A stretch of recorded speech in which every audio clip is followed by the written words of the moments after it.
Good evening. By popular demand, I'm back answering questions on Reddit. In fact, I'm doing this on the survival subreddit, Reddit. So, drinking with water without boiling. Right. This is a thing. Right. You have lots of nasty things that's in water. Few viruses, but many things like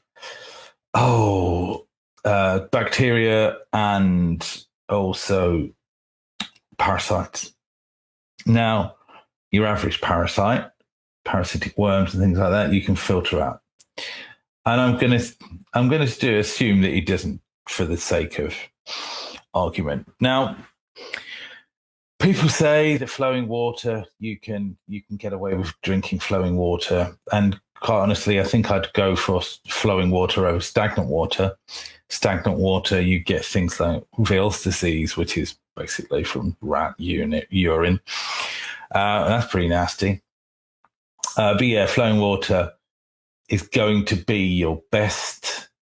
So if you're going to drink water without treating it, flowing water from a head of a stream is going to be the best. Yes, there could be a dead sheep in this stream. Yes, a dog had a wee in the stream. So if a dog has a wee in a stream, it's nothing. It's not going to be a problem at all. There's all sorts of other things that could be.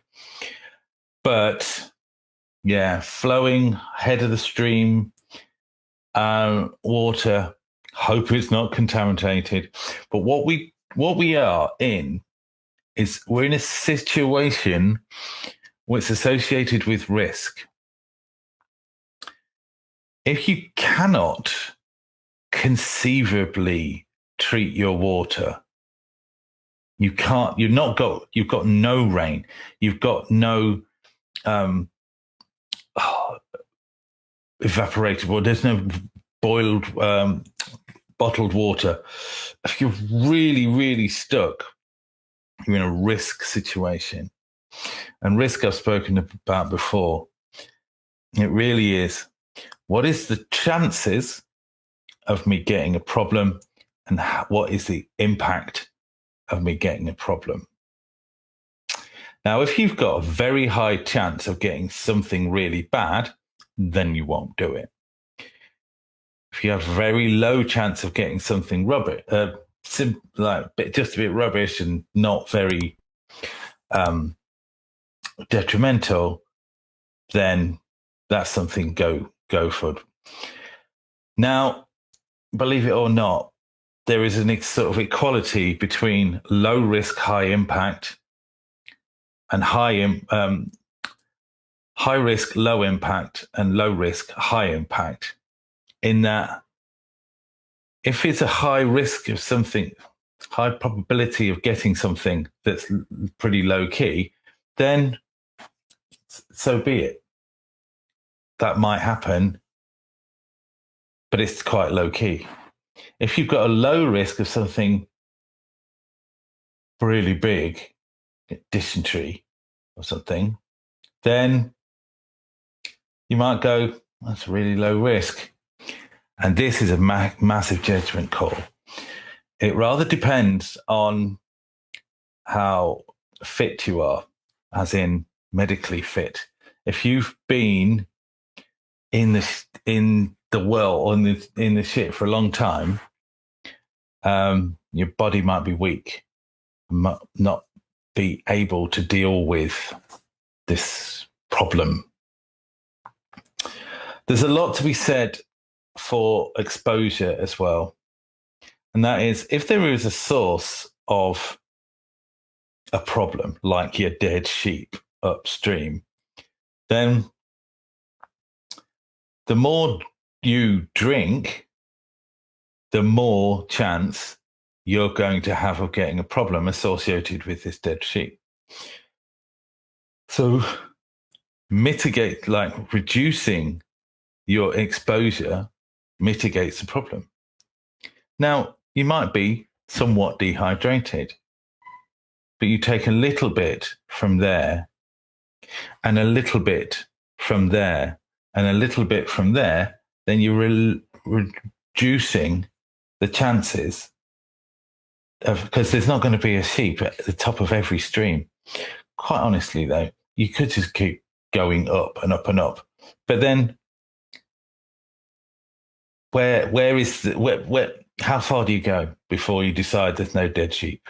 You know? And also if you're going down and down and down, the dilution of the dead sheep problem from all the confluence of all of these rivers, you've got a great big piece of river, it's probably fine because it's dispersed this germ problem. So you think about the chances of a problem, you think about the impact of this problem, impact on yourself and how you're feeling and how you might mitigate the problem or dilute the problem. And so that's why he's done it. It's not done it for effect. What he's done performed a calculated risk, sort of dynamic risk assessment, and chosen that the water, to drink it, has more beneficial impact on the situation than not doing so. Trio survives 30 days on shipwreck. This isn't a question. Trio just survives 33 days on remote island after shipwreck. Yes. Be prepared for that. If you suspect that you've not communicated well, or nobody knows where you are, don't think that you're going to get rescued in the first 48 hours. Think at least medium term. Yeah. Think, don't eat all the food, drink all the bottled water. Just think, right, this could be a problem. The nice sunny weather now might change. Yeah.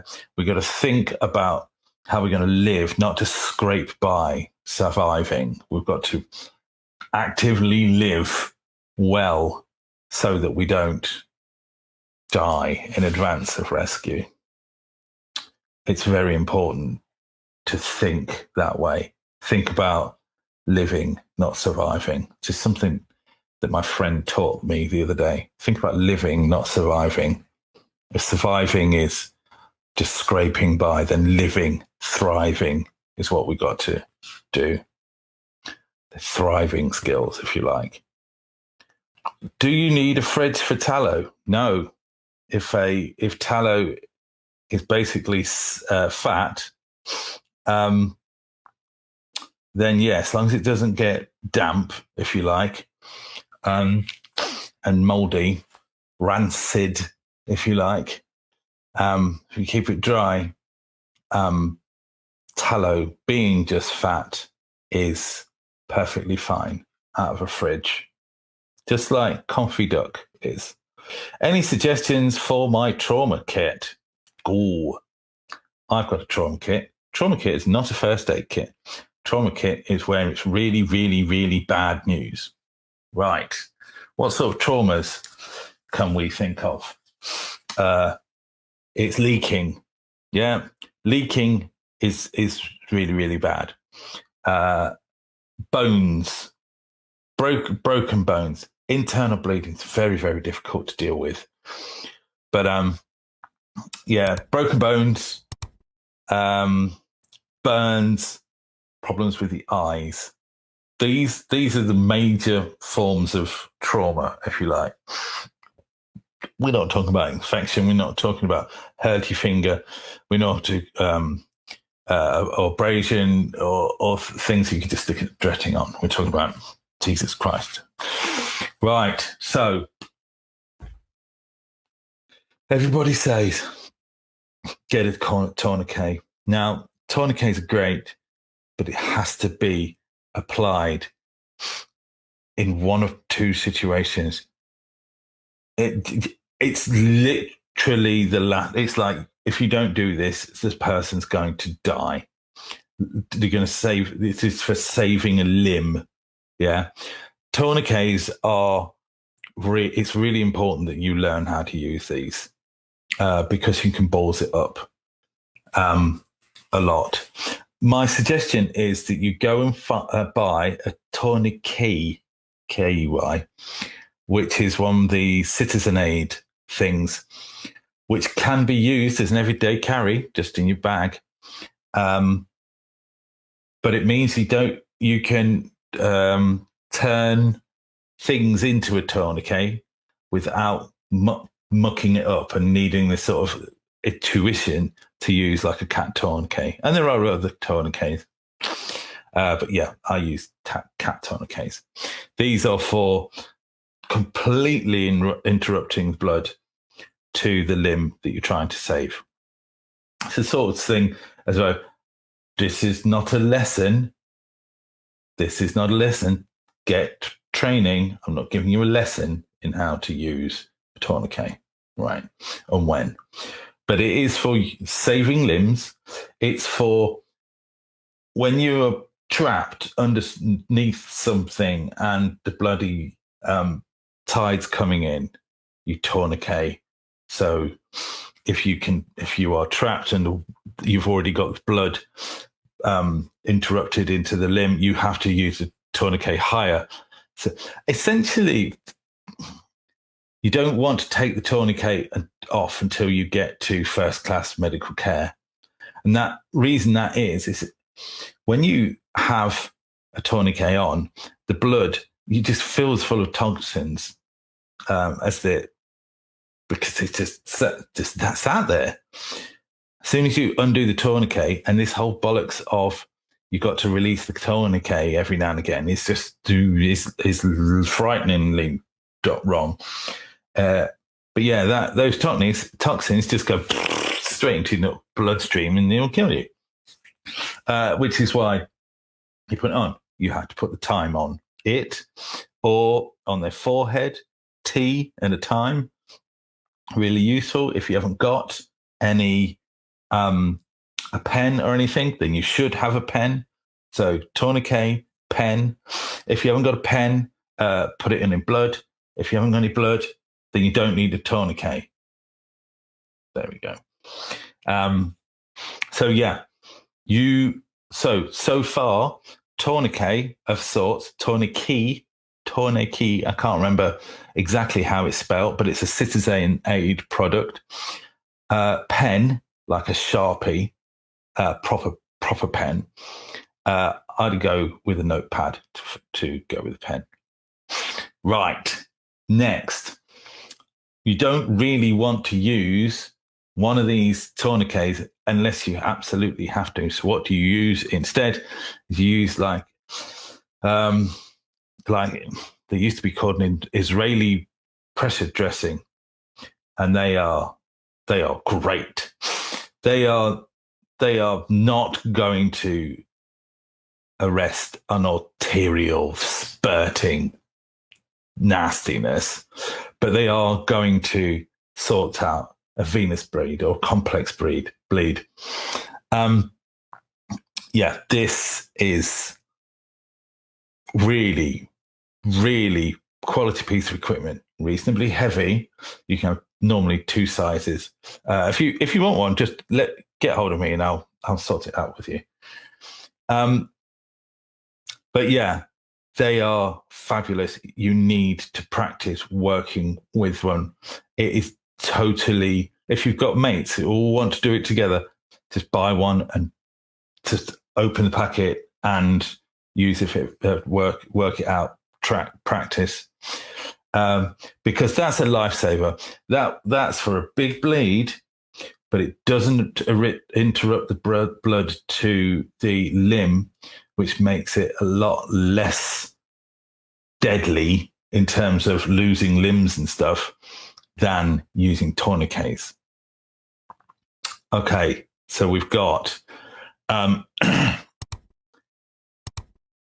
tourniquet, pen, notepad, pressure dressing. Right, so we've got a bone sticking out. This is problematic. Now, we want to dress that and we want to put pressure around the wound, but you try and get somebody to blummin', you can't put anything over the top of that.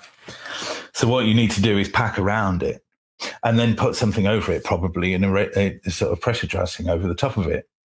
So what I've normally got is what are called ambulance dressings. They are like significant dressings, which means you don't have to use a whole pressure dressing. They're significant dressings. They come in multiple sizings. You don't have to carry all four of them. But they are fabulous. Yeah, they're really, really fabulous. So that is what? Tourniquet, pen, pad, pressure dressings, and ambulance dressings. Next, scissors. We don't mean kitchen scissors or paper scissors or even dressmaker scissors. We don't even mean a cheap pair of shears, medical shears. Buy expensive ones that you can trust. You need to be able to slice straight through someone's work clothes, straight through someone's you need to be able to go through clothes safely and be able to completely expose wounds to understand what's going on. This is very, very, very important. Tourniquet, pen, paper, pressure dressings, ambulance dressings. What was that I just said? Scissors, shears. They're called medical shears. Now, what I had it kicking around the other day, actually, is I have a portable bag valve mask sort of thing. It's only this big, but you know what? When I've got a party of people and they've got knives and this, that, and the other, then just in case, it's a sort of thing I can bring to the working site and just keep it there. I feel better for it. I also have airways, the sort of things that go, ooh, these things you need training for. Go and have a good first aid training. So yeah, that eyes, right? Eyes.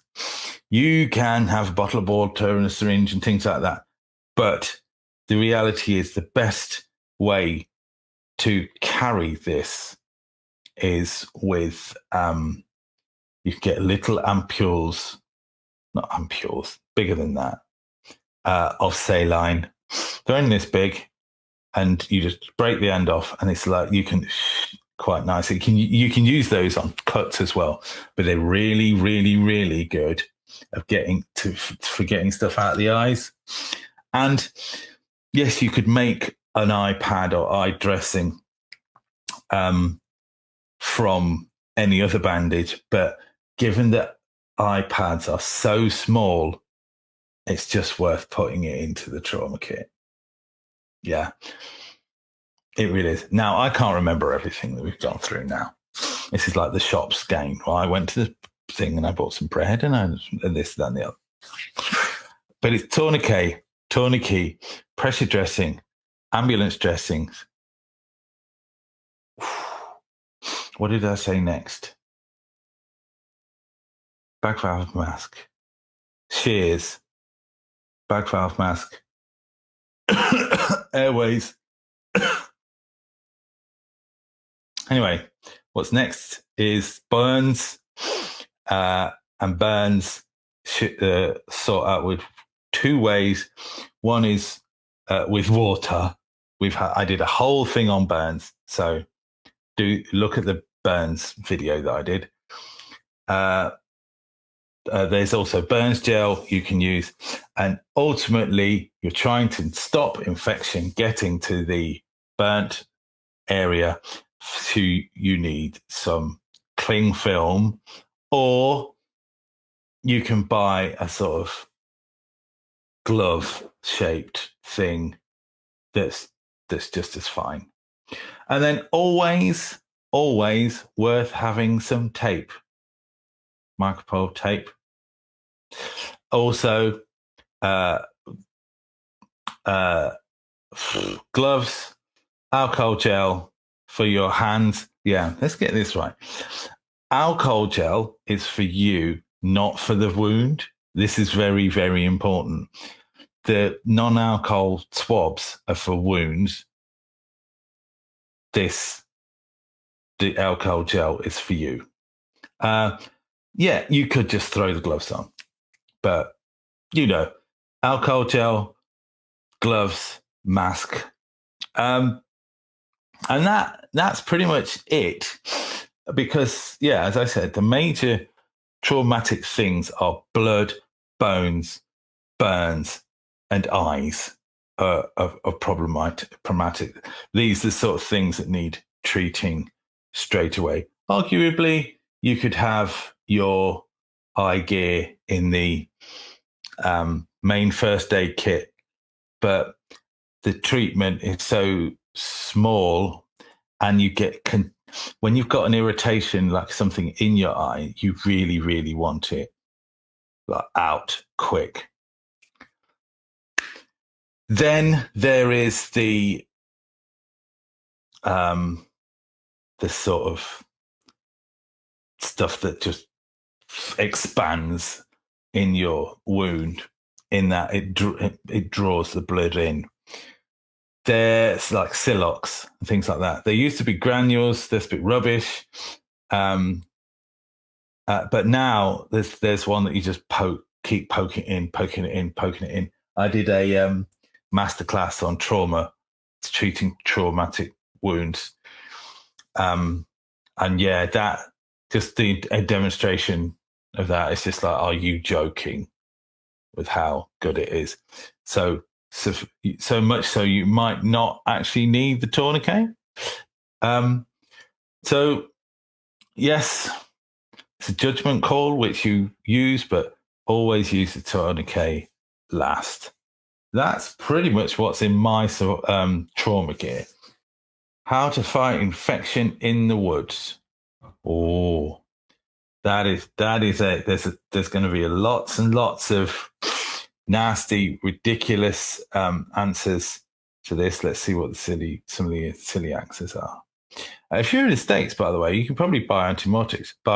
In fact, anywhere but England, you can. I used to have a license to be able to buy antibiotics, but I don't anymore. That's expired. But I couldn't administer them in the UK. So antibiotics. I know it's glib, but antibiotics, antibiotic cream. When I was in South Africa, I had a minor infection. I used fresh aloe, and that encrusted it, and that sorted it out. Now, it could be that the aloe was just something that protected it, and my body sorted it out. I don't want to be a confirmation bias about it. But that worked. Someone's going to say tea tree. Someone's going to say iodine. Somebody's going to say maybe just cleaning them. Let's see what they said. Neosporin ointment. Don't know what that is. Pine sap is a natural antiseptic. Yeah, tea tree, pine sap. There are a number of natural ones, and quite honestly, I do not know them all. Moxicillin, yep, just take that. There's three sorts of antibiotics. There's penicillin-based, which you don't want. If you're allergic, always worth knowing that, especially in another country where they don't speak English. My colleague rang me from China to find out what the active ingredients of a particular antibiotic were that he was buying in China. This was pre-internet sort of days. Anyway, but yeah, you can have narrow spectrum and broad spectrum. Narrow spectrum are sort of for your standard issue infections. Broad spectrum is for, well, that didn't work. So I'm going to guess that Cipro, one is narrow and one is broad. Yeah. Just someone's armchair experting that. Yeah. And he just says, take antibiotics. Yeah, obviously. But yeah, he and others are all over keeping it clean, flushing with water. Yarrow, never heard yarrow. Yeah. Alcohol pads. What a load of shit. You do not use alcohol pads. It's not for no, that'll be nasty. Just sterile is good. Saline. Yeah, flush the wound. Inner bark of oak trees. I did not know that. Drop a bollet full of iodine. The last one, of course, iodine. Somebody's going to say it. So yeah, not a lot of clues as to natural antibiotics. There's a lot of bollocks out there associated with natural medicines, but some of them work, and some of them coincidentally work. Anyway, that was a tough question, but for the fact it wasn't that tough. But in terms of natural medicines, it's quite a tough question to be clear on, if I was telling you. So, friend of a friend, I said they were going traveling. I said, oh, which antibiotics do you use because you're in the middle of nowhere? And she says, oh, no, I don't use antibiotics. I just use Reiki. I'm like,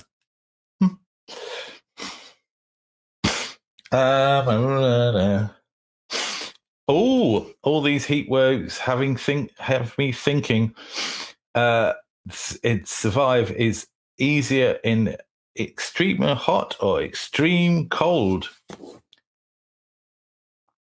Now then, this is a video in itself, but for every degree you get hotter, you can cope with 4 degrees getting colder. So if people are going to say degrees of hyperthermia is by the degree, and degrees of hypothermia is by the 4.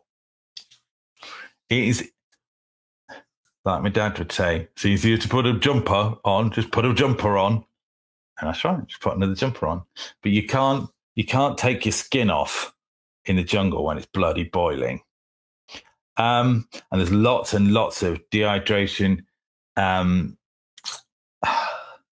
imbalance in the body, like sodium imbalance, electrolyte imbalance is the broad term. Yeah, and heating up.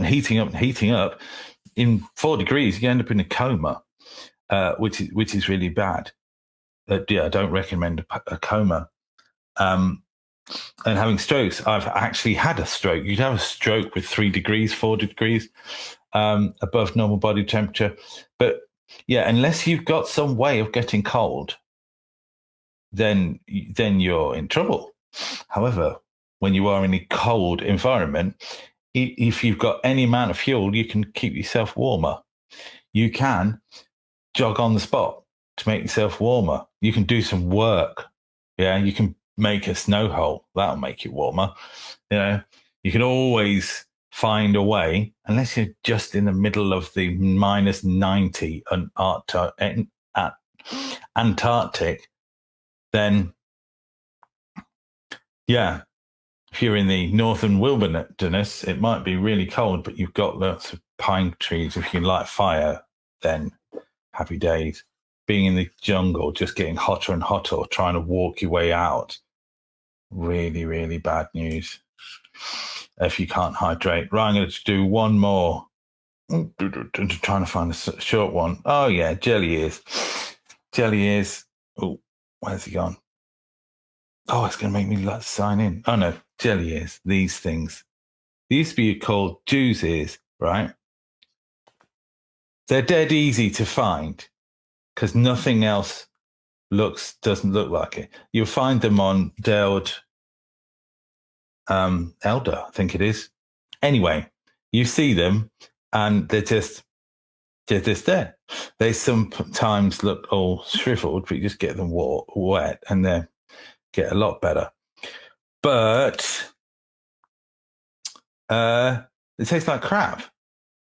I have never, ever, ever been able to cook them such that they taste nice. If anybody's got a recipe for jelly ears to make them taste nice, then that will be great, really. Because normally things like mushrooms and the like, because they've got no nutritional value, generally, are good for bulk. And if they've got taste, then make things taste nice, makes the crap things taste nice. But if you can make jelly ears nice and make food nicer with jelly ears, then I want to know, and I will buy presents for people that actually can prove that these are food that's nice.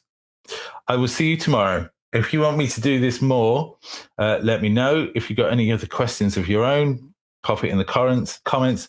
And of course, like and all of that jazz, so I know that you love this kind of content. I will see you tomorrow.